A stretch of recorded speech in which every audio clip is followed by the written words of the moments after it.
बुजुर्गों, माता शक्ति, सभी कार्यकर्ताओं को प्रणाम करती हूँ, नमन करती हूँ।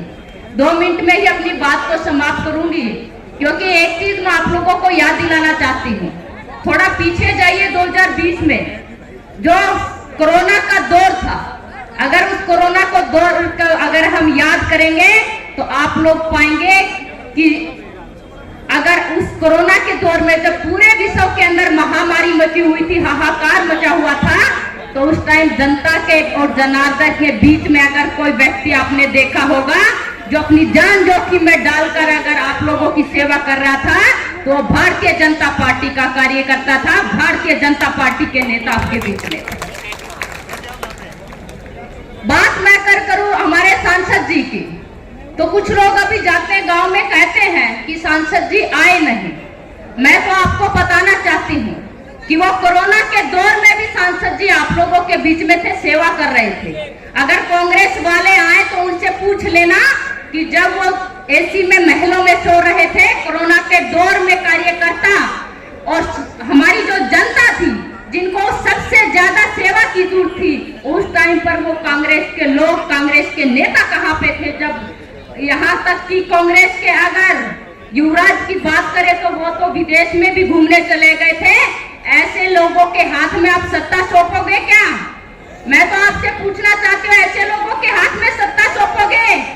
जब जनता को सबसे ज्यादा सेवा की जरूरत थी, उस समय अगर वो विदेश में घूमने गए थे, तो वो न हमारी कभी सेवा कर सकते हैं और न ही हमारे सुख दुख में कभी शामिल हो सकते हैं।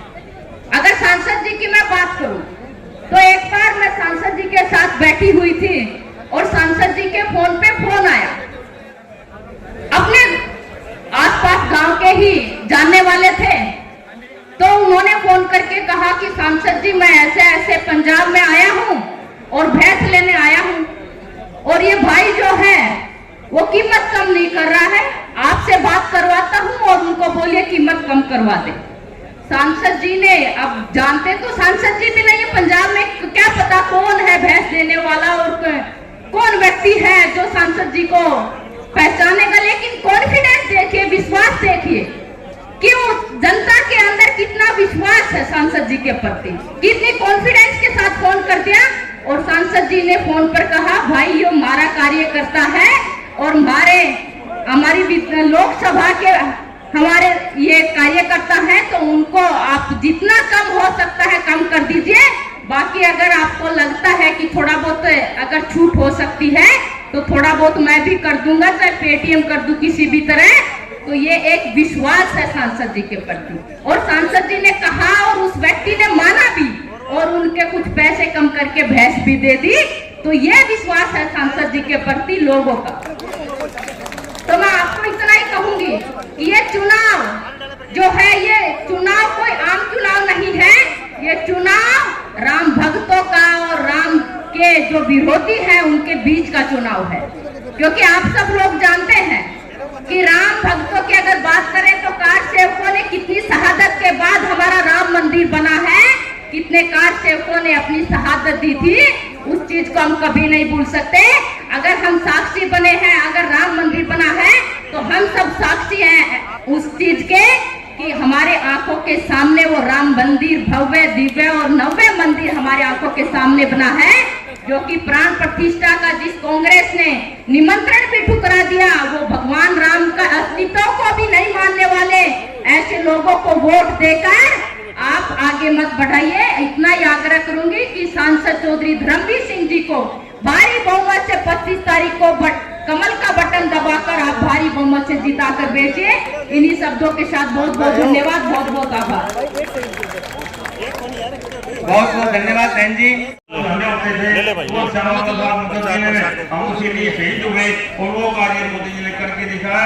इसी प्रकार से आज आप देखेंगे विश्व स्तर तक क्या, मैं तो मेरे मसाज अभी अमेरिका रहकर आए थे काफी साल, तो उनसे बात हुई कि अमेरिका से भी अच्छी सड़कें आज हरियाणा के अंदर चाहे गाँव की हो चाहे दूसरे जो सड़कें बन रही है, उनसे भी अच्छी सड़कें आज हरियाणा के अंदर पूरे देश के अंदर बनी हुई है। उसी प्रकार से रेलवे को आप देखें, रेलवे को बहुत शानदार नए कोचिंग नए इंजन लगाकर और उनको भी बहुत ही सुधारा गया है, वह सब आपके सामने है। मैं तो एक ही बात कहना चाहता हूँ, अब तो अर्जुन की आंखें जैसे हम मछलियों को दिखाई देती थी, वैसे हमें एक ही चीज देखनी है, बाकी सब हमने कर लिया है।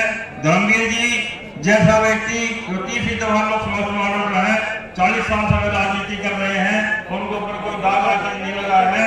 और एक बात तो आप सभी कहते हो कि वह जीतते ही जीतते हैं, तो अब की बार जीतते नहीं जीतने वाले हैं वो हाथ ना उठाए, और चाहे किसी की एक हाथ हो वो हाथ ना उठाए, वरना सभी दोनों हाथ उठाकर कहेंगे धर्मवीर जी जीतते हैं। इस प्रकार का जोर कहीं पर देखने को आपको मिला है। ये जो जोर है आपका, यही जोर बता रहा है कि आने वाले चुनाव में आप क्षेत्रवाद की वोट जाओ। मेरे से भी अभी हमारे समाज के भी लोग काफी मिले हैं, उन्होंने कहा कि हमको सब यहाँ पर ठीक है और वहां पर क्या है। तो मैं आपको बताना चाहता हूँ, ना इधर की बात करो तुम, ना उधर की बात करो तुम, जो तुम क्या तुम्हारे अंदर है वही वहां के अंदर है। चाहे भिवानी जिला हो, तो दादरी जिला हो, तो गंगानगर हो, एक वोट हमारे भाई नरेंद्र मोदी जी के जाने वाला है। नरेंद्र मोदी जी का करण कहीं पे घट नहीं रहा है, बड़ी बढ़ रहा है। इतने बिजली के बड़े बड़े खंभे आगे उनके साथ बहुत तेज है, उसी प्रकार से मोदी जी चलते हैं। और आने वाले चुनाव में किसी ऑप्शन को तो निकाल देना। पिछली बार होंगे भाई 4.5 लाख के करीब वोट जीते थे, और अगला चुनाव निश्चित रूप से 6 लाख से ज्यादा वोट जीतने वाले हैं। हमारे भिवानी में तो मनोहर खट्टर जी आए थे, उनसे नमस्कार, जय हिंद। बहुत बहुत धन्यवाद ठाकुर साहब। हमारे बीच में जिला परिषद भिवानी की चेयरमैन और भिवानी महेंद्रगढ़ लोकसभा आप कोई जुई से, बारडा से, जीतपुरा से, लोहारू से, तो शाम से इकट्ठा होकर के यहाँ लोग आए हैं। हम आते समय गाड़ी ट्रैफिक में फंस गई तो 2-4 दुकानदारों से पूछा भाई क्या माहौल है, तो जसवंत जी बोले भाई यहाँ तो एक तरफा, तो वहां की 3 विधानसभाओं का जिला अध्यक्ष हो, पिछली बार 1.5 लाख की हमने बढ़त दी थी, अब की बार गारंटी के साथ में 2 लाख से ऊपर की बढ़त भिवानी जिले से आने वाली है।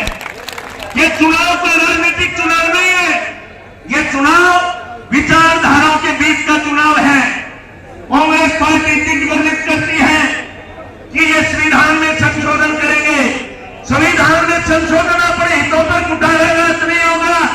कुछ हुआ तो 370 जैसी धाराएं खत्म होकर के, जैसे आज एक मानस का तो चर्चर वीरमानी हरियाणा 45 साल से ऊपर की और की बात से रिश्ता है को नहीं, और 3,000 रुपये बुढ़ापा पेंशन मिल जाए, या ऐसे भी नहीं सर होते। और वो बात देखें, इस प्रकार के संविधान में बदलाव अवश्य होगा। आप ध्यान करो, अकबरुद्दीन ओवैसी के भाई असदुद्दीन ओवैसी का भाषण 4 मीनार के नीचे खड़ा होकर के कहा था, आने वाले दिनों में इस भारत देश के ऊपर हमारा कब्जा होगा। तुम्हारी जनसंख्या 100 करोड़ है, हमारी जनसंख्या 25 करोड़ है। 1 घंटे का अगर मौका मिल जाए तो यहां से हिंदुओं का नामो निशान मिटा देंगे। अरे मूर्ख प्राणी, मुगल आए, बाबर आया, अंग्रेज आया, इस सनातन संस्कृति के हाथ नहीं लगा पाया। तेरी औकात क्या? हमारे बुजुर्गों ने 1991 में संकल्प लिया था राम मंदिर वहीं बनाएंगे। 500 साल से जो तिरपाल में तंबू में बैठा था राम जी, उसको लेकर के भारतीय जनता पार्टी के यशस्वी प्रधानमंत्री नरेंद्र भाई मोदी ने 22 तारीख को यहाँ पर विराजमान करने का काम किया। ये जसवंत बबलू, राकेश शर्मा, हम लोग भारतीय जनता युवा मोर्चा के लिए काम किया करते। बड़ा भाई कहने लगा हमने अपने वोट की कीमत मिली जब हमने बीच में चौधरी धर्मवीर सिंह जी आए हैं। मैं आमंत्रित करता हूँ खड़े होकर के अपने महबूब नेता के तालियों की गड़गड़ाहट से, अपने साधारण से इन लोगों की हाजिरी उपस्थिति बता रही है आपकी लोकप्रियता का पैमाना क्या है। हम आपका अभिनंदन और स्वागत करते हैं। धन्यवाद, बहुत बहुत धन्यवाद अध्यक्ष जी। हमारे बीच में हमारे बहुत ही लोकप्रिय प्रत्याशी, 2 बार के सांसद, तीसरी बार हैट्रिक लगाने वाले आदरणीय चौधरी धर्मवीर सिंह जी पहुंचे हैं। जोरदार तालियों से उनका स्वागत करें। भारत माता की, भारत माता की, नरेंद्र मोदी जिंदाबाद, नरेंद्र मोदी जिंदाबाद, नरेंद्र सैनी जिंदाबाद, चौधरी धर्मवीर सिंह जिंदाबाद,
चुनाव 5 लाख से अधिक वोटों से जीतने का चुनाव है। ये चुनाव जो हम लड़ रहे हैं 2024 का चुनाव, ये चुनाव है पाकिस्तान ऑक्युपाइड कश्मीर को भारत में मिलाने का। ये चुनाव है किशन वंशियों को मथुरा में कृष्ण जी का भव्य मंदिर देने का।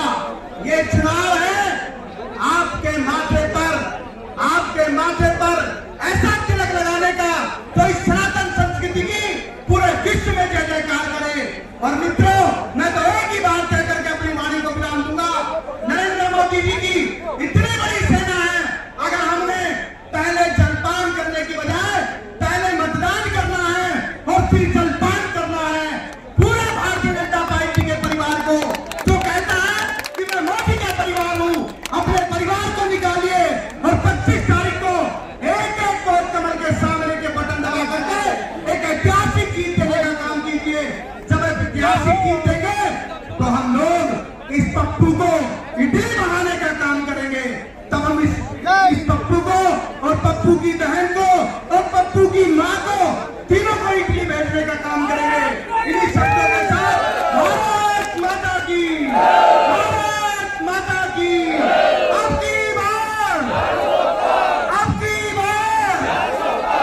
अब की बार 5 लाख पार, अब की बार। धन्यवाद राकेश जी। सांसद चौधरी धर्मेंद्र सिंह जी और हरियाणा सरकार में मंत्री डॉक्टर अजय सिंह जी और हमारे बहुत ही वरिष्ठ नेता प्रोफेसर रामनाथ। मैं 2 नारे बोलूंगा पूरी ताकत के साथ, दोनों हाथ उठा के संकल्प लेना है, क्योंकि संकल्प विजय संकल्प कार्यक्रम है।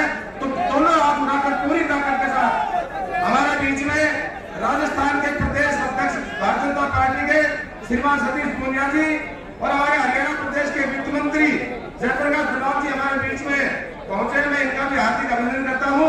अब मैं 2-3 नारे बोलूंगा, पूरी ताकत के साथ दोनों हाथ उठा के संकल्प लेना है और भारत माता की, भारत माता की। बीजेपी जिंदाबाद, बीजेपी जिंदाबाद। बहुत बहुत धन्यवाद। इन लोगों की हाजिरी उपस्थिति बता रही है आपकी लोकप्रियता का पैमाना क्या है। हम आपका अभिनंदन और स्वागत करते हैं। धन्यवाद, बहुत बहुत धन्यवाद। हम हमारे बीच में हमारे बहुत ही लोकप्रिय प्रत्याशी 2 बार के सांसद, तीसरी बार हैट्रिक लगाने वाले आदरणीय चौधरी धर्मवीर सिंह जी पहुंचे हैं। जोरदार तालियों से उनका स्वागत करें। भारत माता की, भारत माता की। नरेंद्र मोदी जिंदाबाद, नरेंद्र मोदी जिंदाबाद, नरसिंह सैनी जिंदाबाद, चौधरी धर्मवीर सिंह जिंदाबाद। सभी से निवेदन है, अपने अपने स्थान पर बैठेंगे, विराजमान होंगे, व्यवस्था को बढ़ाएंगे। आदरणीय चौधरी धर्मवीर सिंह जी हमारे बीच में पहुंच चुके हैं।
ईडी बढ़ाने का काम करेंगे, तब हम इस पप्पू को और पप्पू की बहन को और पप्पू की माँ को तीनों को इडली भेजने का काम करेंगे।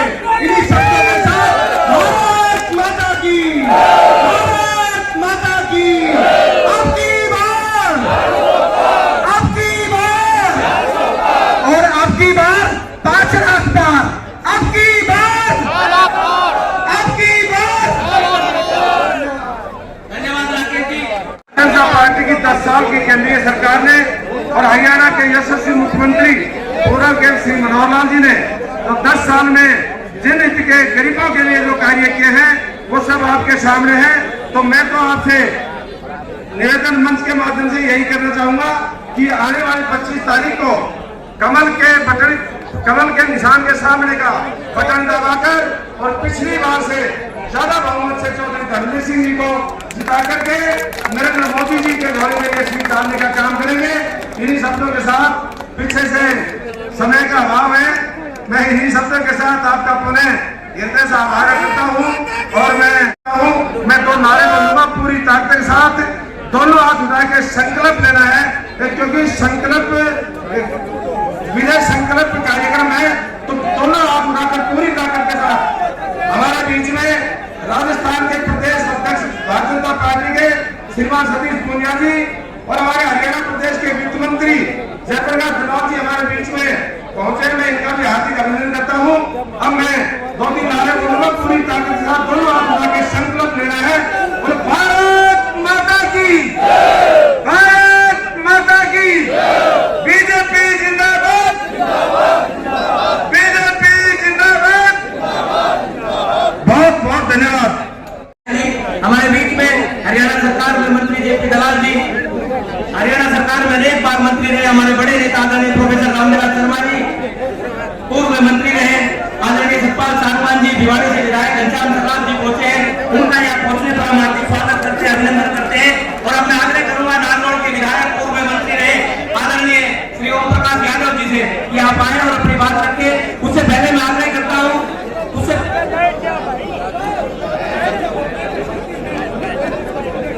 भिवाड़ी महेंद्रगढ़ लोकसभा क्षेत्र की समस्त सरकारी सम्मानित मंच, दोस्तों, हमारे प्रत्याशी के रूप में 2 बार के एमपी रहे चौधरी धर्मवीर सिंह जी, तीसरी बार लोकसभा के प्रत्याशी के रूप में हमारे सामने हैं। भारतीय जनता पार्टी के नुमाइंदे के तौर पर मोदी जी की माला के मणिये हैं। मेरा आपसे यही आग्रह है कि पिछले 10 साल में जिस प्रकार का जो विकास हुआ है इस पिछड़े क्षेत्र में, भिवाड़ी, दादरी और महेंद्रगढ़, ये पिछड़ा क्षेत्र कहलाता था हरियाणा प्रदेश में, और इसमें जिस प्रकार का जो 10 साल में विकास हुआ है वो सब आपके सामने है। आने वाली सालों के अंदर हम उम्मीद करते हैं कि भारतीय जनता पार्टी के शासन यदि रहा तो इससे और अधिक विकास इस क्षेत्र का होगा। अंतर्राष्ट्रीय स्तर के ऊपर और राष्ट्रीय स्तर पर जिस प्रकार की इज्जत आदरणीय मोदी जी ने इस देश की बढ़ाई है, वो केवल देश की नहीं, हम सबकी इज्जत है।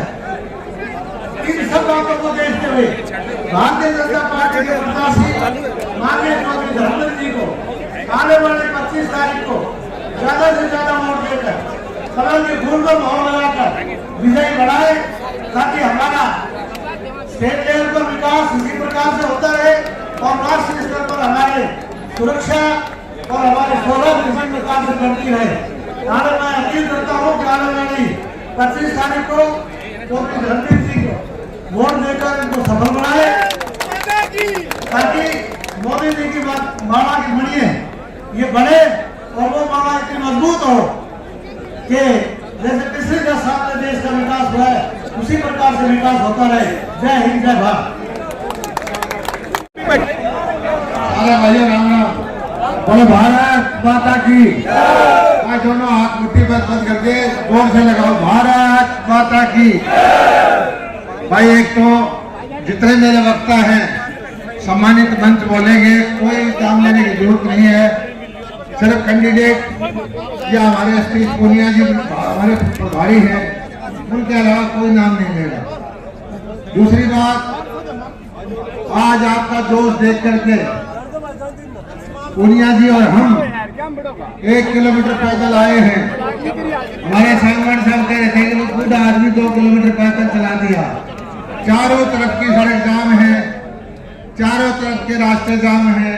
इतना जबरदस्त उत्साह, और ये उत्साह को देख करके निश्चित हो गया है कि तीसरी बार देश में मोदी जी प्रधानमंत्री और तीसरी बार यहाँ पर हमारे भाई सांसद धर्मवीर जी जीतेंगे। भाई एक चीज का ध्यान रखना, लंबा चौड़ा बातें करने की जरूरत नहीं है। ये बाजरे की धरती है, ये बाजरा 800,000 रुपये में कोई पूछा नहीं करता।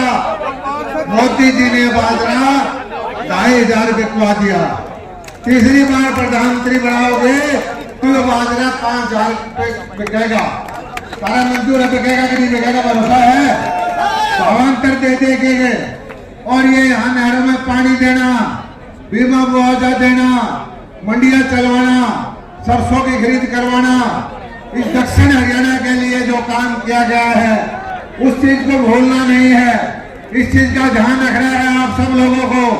जो काम किया गया दक्षिण हरियाणा के लिए, पानी का, बीमा का, मुआवजे का, मेरिट की नौकरी का, मुझे पता है कि जो नौकरियां यहाँ हिरवाल की लगी हैं, इन नौकरियों को फुटपाथ के पड़ोस के जिले वाले खा जाते थे। वो घुमा फिरा करके ऐसे ताकतवर लोगों को गुमराह करने के लिए छोड़ा है उन्होंने कि वो आपकी नौकरी को फिर सिखा जाए। मैं तो एक ही चीज कहता हूँ, हो सकता है किसी भाई को मेरे से नाराजगी हो सकता है किसी भाई को किसी और से नाराजगी हो, लेकिन आज जो देश का माहौल है दुनिया के अंदर, आज जो देश का सिक्का चल रहा है, आज जो हमारी अर्थव्यवस्था बढ़ रही है, उसको भूलना नहीं है। दुनिया में फैसले होते हैं तो सब मोदी की तरफ देखते हैं। दुनिया के अंदर बड़े से बड़ा फैसला ताकतें आज हमारे सामने झुकी हुई है। मैं कहता हूं कि आपको एक बार देश में मोदी जी को प्रधानमंत्री बनाना है और तीसरी बार हमारे धर्मवीर भाई को सांसद बनाना है। ना हमने इलाका देखना, ना जात देखनी, ना बिरादरी देखनी, हमने एक ही चीज देखनी है, ये देश कैसे विकसित हो। और हमने ये भी देखना है कि ये बाजरे की धरती का किसान कैसे खुशहाल हो, यहाँ किस तरह से नहरों में पानी आए, अच्छी बिजली आए, अच्छी मंडी चले। और भाई हम हमारी सरकार में ये हमारे नहरों के मंत्री आ रहे हैं, मेरे भाई नहरों का वजीर भी आपके यहाँ दे दिया ताकि यहाँ पानी की भरमार हो। इतनी बात कह के मैं आपका बहुत बहुत शुक्रिया अदा करता हूँ और तेज पूनिया जी का और हमारे धर्मवीर जी का। आज हमारे मंचासीन सभी पार्टी के सीनियर नेतागण, विशेष रूप से रामविलास जी, धर्मवीर जी और सम्मानित भाइयों बहनों और पत्रकार और छायाकार बंधुओं, एक निवेदन है, जरा थोड़ा सा खामोशी का दान। देखिए, बड़ी सीमित सी 2-3 छोटी छोटी बातें कहूंगा। हमने इस इलाके को, वैसे तो चुनाव तो 1952 से अब तक होते आए और 1966 से अब तक हरियाणा बना हुआ है। 1966 से जब से हरियाणा बना है तब से अब तक 2014 तक जो इस क्षेत्र का हाल था उसको याद कर लो, और 2014 से 2024 तक जो आज स्थिति में जो परिवर्तन हुआ है उसके बारे में जरा विचार कर लो और फिर मन से पूछो अपने से कि आपके वोट का हकदार कौन है। जब हम भारत सरकार की बात करते हैं तो हमारी पार्टी ने एक इतना बड़ा नेता, इतना कुशल और इतना शक्तिशाली नेता हमें दिया है, इतना साहसी नेता दिया है कि चाहे वो 370 का फैसला हो, चाहे 3 तलाक का हो, चाहे बालाकोट का पाकिस्तान में, लगातार राष्ट्रीय स्तर पर भी और अंतर्राष्ट्रीय स्तर पर भी दोनों जगह तेजी से आगे बढ़ा रहा है। और मैं आपसे एक विनती करता हूं कि भी जरा एक बार ये भी सोच के देख लो कि क्या मोदी जी के मुकाबले में जिनको बताया जा रहा है वो कहीं 100वें पायदान पर भी उनके मुकाबले में खड़े नजर आते हैं। बातें वो जमाना चला गया जब भावनाओं से में बहकर वोट देते थे। बातें धरती पे वास्तविकता जो है उसको देखते हुए ये चुनाव के फैसले होते हैं। और मेरे भाई एक बात और कह रहा हूं, भाइयों बहनों, चुनाव 5 साल में होता है। ये चुनाव केवल वोट डालने का चुनाव नहीं होता है, इसमें देश की और प्रदेश की किस्मत का फैसला होता है। इसलिए इस तरह के बड़े फैसले को बहुत सोच समझ के करना चाहिए। और भाई जहां तक प्रदेश सरकार की बात है, 2014 में जो स्थिति थी हमारी, विशेषकर पानी की स्थिति थी, अगर वही स्थिति होती तो आज हमें पीने के लिए पानी भी नहीं मिलता। हमारी सरकार ने कम से कम 250 गांवों की अर्थव्यवस्था बदली। और भाई नांगल चौधरी वालों को मैं एक बात कहा करता हूं, मैंने कहा सबसे पिछड़े थे बताया करते, और अब नांगल चौधरी हरियाणा का प्रवेश द्वार बन गया है। जब जयपुर की तरफ से आदमी घुसता है तो सारे एक बार आंखें फाड़ के देखते हैं कि क्या वो वही नांगल चौधरी है जो 2014 से पहले। मंत्री जी आप भी कितनी बार बनोगे? तो मुझे, मैं सिर्फ आपसे एक हाथ जोड़ के प्रार्थना करता हूं कि भाई सरकारों के फैसले आप लोगों के हाथ में होते हैं, और इस तरह के फैसले इतनी इस वक्त मैं समझता हूं कि भारतीय जनता पार्टी के अलावा किसी पार्टी को इस क्षेत्र के वोट का हक नहीं है, क्योंकि भारतीय जनता पार्टी ने इस क्षेत्र की तस्वीर बदली। और एक बात की कसर रह रही है, औद्योगिक विकास की। मैं आपसे वादा करता हूं कि एक मौका 5 साल का और दे दो, सारी कसर 5 साल में निकाल देंगे। तो आपका बहुत बहुत धन्यवाद। जय हिंद, नमस्ते। मैं तो 1 किलोमीटर पैदल चल के आया हूँ, मेरे पसीने आ रहे हैं। धन्यवाद। बात रखे आदरणीय रामविलास जी।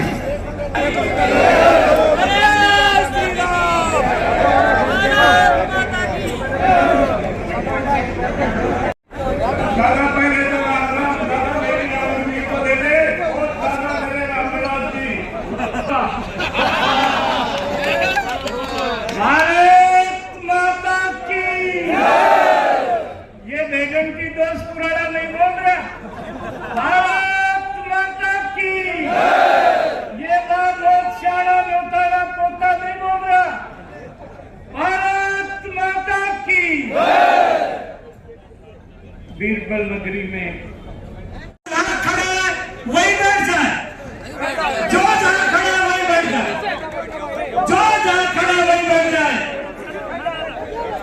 माता की पुनिया साहब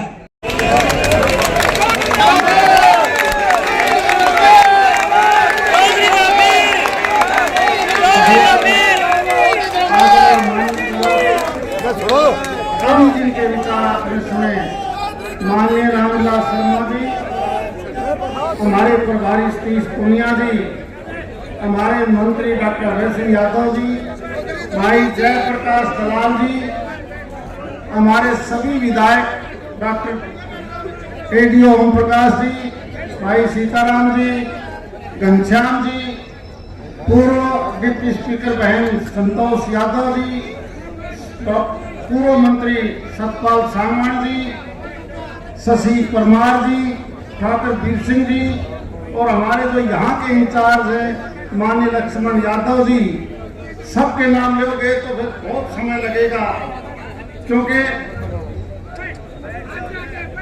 काफी टाइम से, क्योंकि ये जो हमने फॉर्म भरना था, उस फॉर्म भरने का समय दिया था 10 बजे,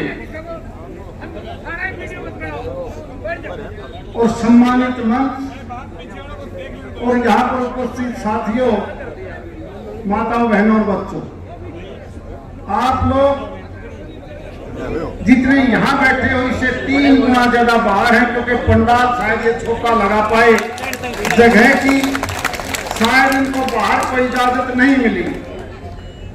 देखिए ये जो मेरे सामने बैठे हैं, इनमें और पैंट कमीज पहनने वालों में बहुत फर्क है, बहुत फर्क है। कुछ एक आदमी एयर कंडीशन में रहते हैं, वो पसीना 1 मिनट भी सहन नहीं कर सकते, उनके लिए अगर कोई मीटिंग होगी तो एयर कंडीशन में होती है। लेकिन आप लोग एक कार्यकर्ता, जो भारतीय जनता पार्टी जिसकी पहचान करती है और एक संगठन की पार्टी है। मलिक साहब आपको चल पड़े, यहीं पर हैं और मेरे से पहले बोलने वालों ने सभी का नाम ले दिया था, इसलिए मैं माफी चाहूंगा कि मैं सबका नाम नहीं ले पाया, क्योंकि समय ज्यादा लग गया। देखिए 2 लोग भी हैं जो बहुत, आपने देखा होगा जब ये देश आजाद हुआ 1947 में, हमारे से बाद में आजादी मिली चाइना को, अच्छा मजबूत नेतृत्व उनको मिला, चीन, अमेरिका और रूस को भी क्रॉस करके आगे चला गया, लेकिन हिंदुस्तान फिर पीछे रहा। उसका मुख्य कारण यही था कि हमारा नेतृत्व कहीं न कहीं कमजोर था। बहुत अरसे के बाद नरेंद्र मोदी जी ने जब देश की कमान संभाली, आप देखिए आंकड़ों से आपको पता चल जाएगा, आने के बाद सबसे पहले उन्होंने नोटबंदी, और नोटबंदी के लिए केवल 2 नंबर के जो नोट थे, जिसके पास आम आदमी के पास 1 नंबर का पैसा था, लेकिन 2 नंबर वालों ने बहुत चिल्लाए, बहुतों ने तो पानी में, समुद्र में पैसा फेंक दिया और बाकियों को कहा कि मेरे को आधे में बदलवा दे, आधे तू रख लेना। ये था प्रधानमंत्री जी का नोटबंदी। उसके बाद एक जीएसटी लगाई, टैक्स के नाम से बहुत बड़ी कंपनियां इस देश को लूटती थी, क्योंकि अलग अलग टैक्स के नाम थे। उदाहरण के तौर पर हम इस सीताराम धर्मशाला के अगर 4 गेट खोल दें, कौन आया, कौन गया, कौन लेके गया, कौन खा के गया, कौन सामान कितना निकाल के ले गया, पता नहीं चलता था। जब एक गेट होगा, एक जीएसटी होगी, तो पता लग जाता है कि टैक्स की चोरी कौन कर रहा है, और आप हैरान रह जाओगे। 2013 का कांग्रेस का बजट, जो सारा देश का पैसा इकट्ठा होता था, खजाने में जो जमा होता था, केवल 18 लाख करोड़ रुपया सालाना था, 18 लाख करोड़ रुपया। और आज जीएसटी का प्रबंध करने पर 49 लाख करोड़ रुपया इकट्ठा हो जाता है एक साल में। 49 लाख करोड़, ये पैसा कहाँ गया आप अंदाजा लगा सकते हो। देश में तकरीबन 2.5 लाख फर्जी कंपनियां पकड़ी गई, 2.5 लाख फर्जी कंपनियां, क्योंकि ऑनलाइन हो गया बैंक का, आधार कार्ड से जोड़ दिया, और वो फर्जी कंपनियां क्या करती थी, एक साल में 30-31 लाख रुपया अपनी जेब में डालती थी। 30-31 लाख करोड़ रुपया थोड़ी अमाउंट नहीं होती। और कैसे करती हैं, कोई आदमी दुबई में बैठा है, कोई बंबई में बैठा है, और उसने कंपनी बना ली नार्मल की दुकान के नाम पर, महेंद्रगढ़ की दुकान के नाम पर, और उन कंपनियों का कारोबार क्या है। जब वो सामान बेचते हैं कच्चा या पक्का, कपड़ा लत्ता लोहा, असली सामान नहीं बेचते, मिट्टी और भाठे डाल के बेच देते हैं, और बाद में बेच देते हैं कि हमने इतना सामान भेजा है, और सरकार से विड्रा करवा लेते, उस टैक्स को जो रिबेट था वो पैसा उनके पास आ जाता। ऐसी बहुत सी कंपनियां, 2.5 लाख के आसपास की कंपनियां जब पकड़ में आई, तो ये बजट 18 लाख करोड़ से 49 लाख करोड़ पर पहुंच गया। और जब ये कंपनियां खाई, तो बड़े बड़े पॉलिटिकल आदमी, जिनके सहारे उनका काम चलता था, कोई किसी का डायरेक्टर है, कोई किसी का एसोसिएट है, कंपनी एक मानस उसमें डायरेक्टर मिलेंगे 50, 100, 200, और हर आदमी करोड़ों रुपए जब उनकी जेब में गया, वो सारे चिल्ला रहे, सारे के सारे कि इस मोदी ने मारो नहीं तो वो हमने मारा ना था। लेकिन क्या वो 142 करोड़ का पैसा केवल उन कंपनियों को जाने देगा? मोदी जी का एक निर्णय है कि मैं एक एक पैसा करप्शन में नहीं रहने दूंगा। ये एक सारा पैसा भारत के 142 करोड़ का आदमी का पैसा है, ये पैसा इनके पास रहेगा। आप देखते होंगे कंपनी का मालिक बैठा है बंबई में, जहाज में हेलीकॉप्टर में चलेगा, और आप लोग रात दिन मेहनत करोगे, दिहाड़ी बना कोई 1000 रुपए की, और वो 1 मिनट में 10 करोड़ 20 करोड़ कमा लेते हैं। वो कंपनियां केवल हिंदुस्तान की नहीं, आपको यूपी में मिलेंगी, बिहार में मिलेंगी, हरियाणा में मिलेंगी, सब जगह कंपनियां मिलेंगी। और उन कंपनियों के मालिक कौन कौन हैं? धीरे धीरे जब ऑनलाइन होकर ऊपर आएगा तो आप हैरान रह जाओगे देख के कि ये नाम भी इनमें हो सकते हैं। इसीलिए कांग्रेस के बहुत नेता इस आस लगाए बैठे हैं कि अगर हमारी सरकार बन गई तो हम दोबारा उसी पैसे को, इसको दोबारा जीएसटी को बंद कर देंगे, दोबारा 370 को खत्म कर देंगे। ईमानदारी से बताओ, जम्मू कश्मीर जिसकी 370 की आप बात करते हैं, 370 से पहले माननीय अमित शाह जी ने पिछली लोकसभा सेशन में जब कांग्रेस के और नेशनल कॉन्फ्रेंस के सांसद 370 का विरोध कर रहे थे, उन्होंने एक सफेद पत्र जारी किया। बेटा देखिए, 370 से पहले कश्मीर क्या था? सन 1952 से पहले सारी की सारी जमीन हिंदुओं के नाम थी। सन 52 से पहले सारी जमीन हिंदुओं की, और आज एक इंच जमीन भी हिंदू के नाम नहीं छोड़ती, क्योंकि वहां का मुख्यमंत्री अपने आप को प्रधानमंत्री कहलाता है। दिल्ली से इजाजत लेने की जरूरत नहीं, डीसी हो, तहसीलदार हो, पटवारी उनके हाथ में थे, अब उनको खतरा है।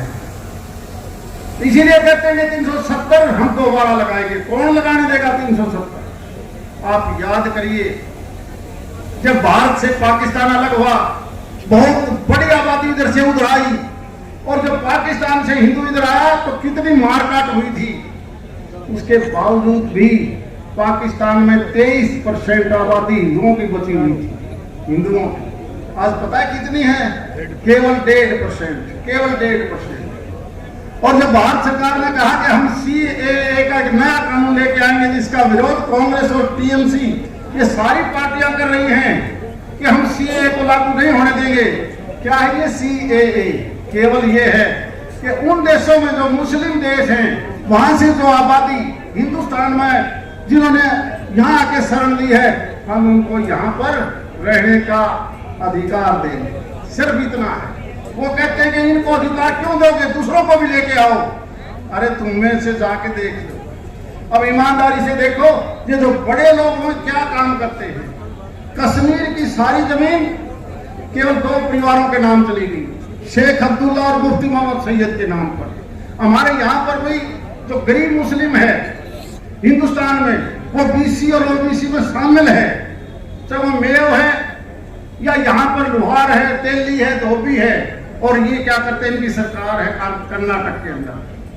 कर्नाटक की सरकार ने आज से 12 दिन पहले फैसला कर लिया कि BC OBC जो रिजर्वेशन लेता है उनमें सारा का सारा मुस्लिम डाल दिया।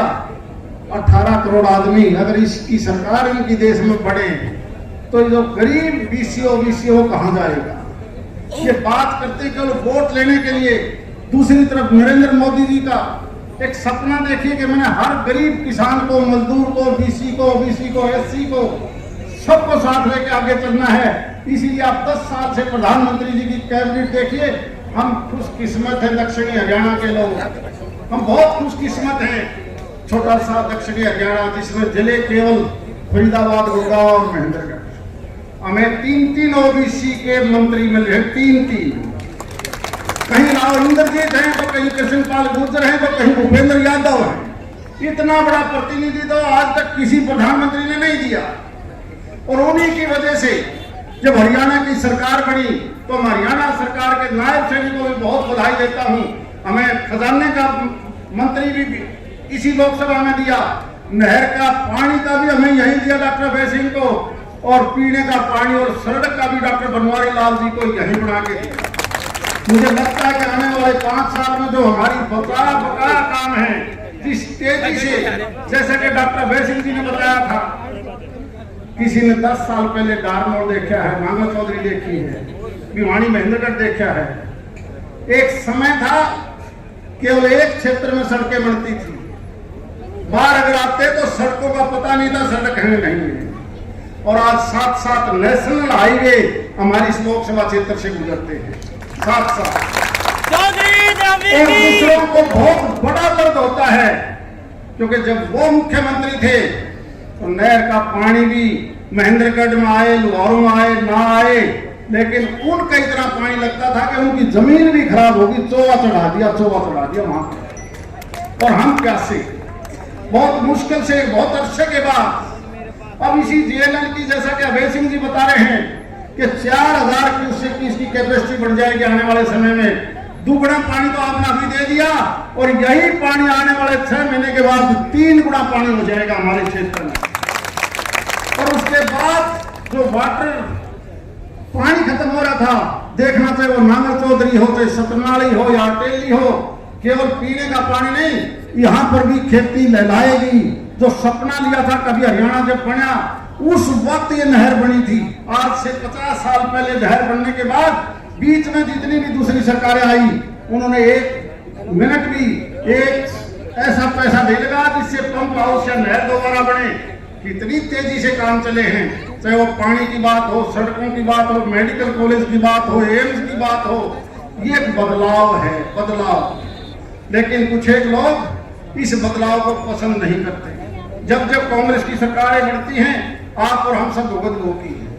नौकरी की बात हो तो खास एक इलाके में, पानी की बात हो तो खास एक इलाके में, डेवलपमेंट की बात हो तो केवल एक इलाके में।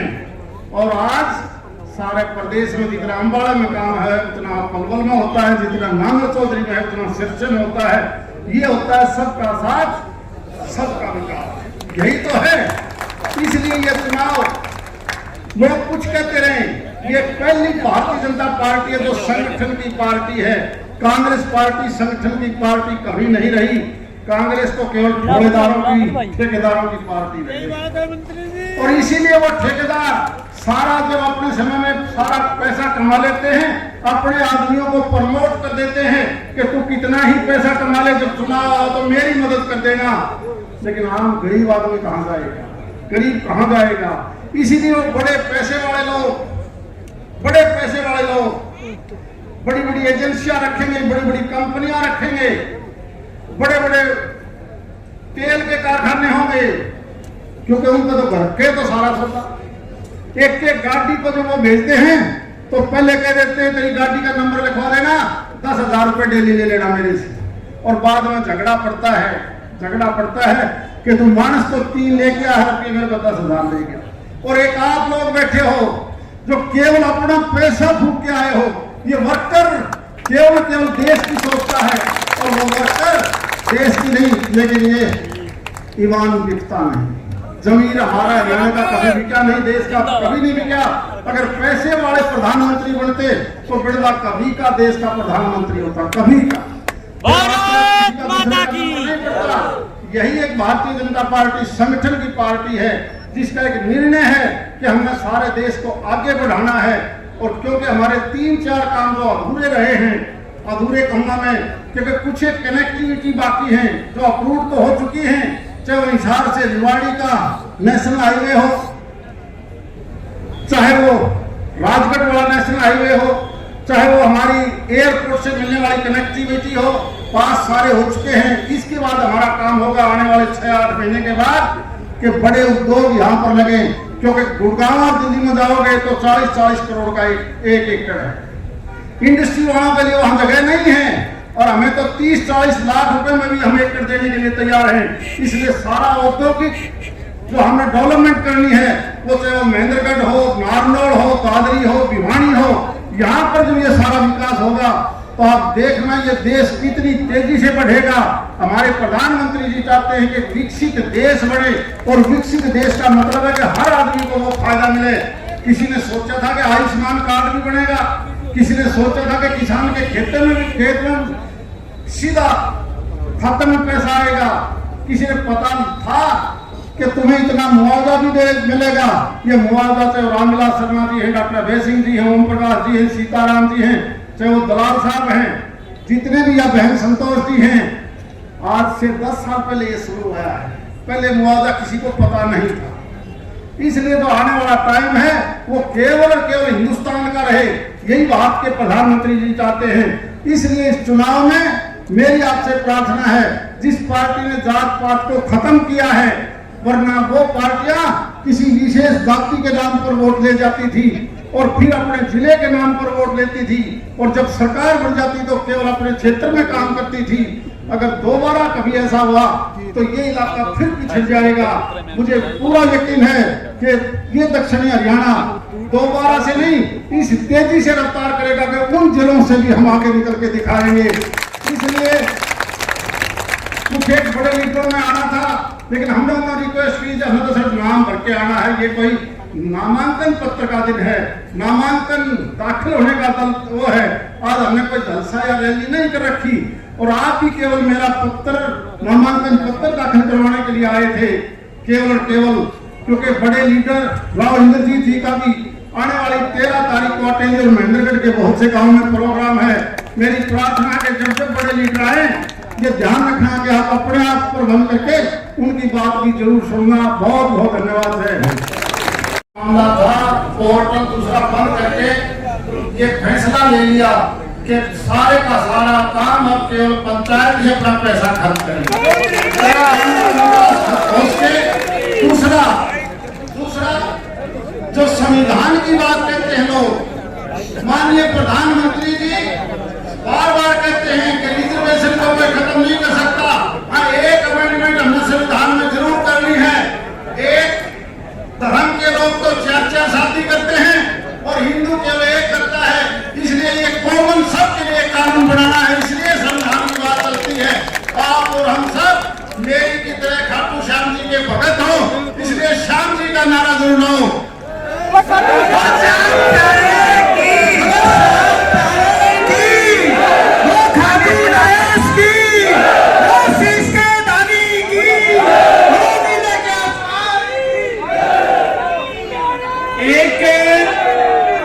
अपने जिले में सरसों सबसे ज्यादा पैदा होती है। 3 दिन से सरसों की खरीद बंद हो गई थी।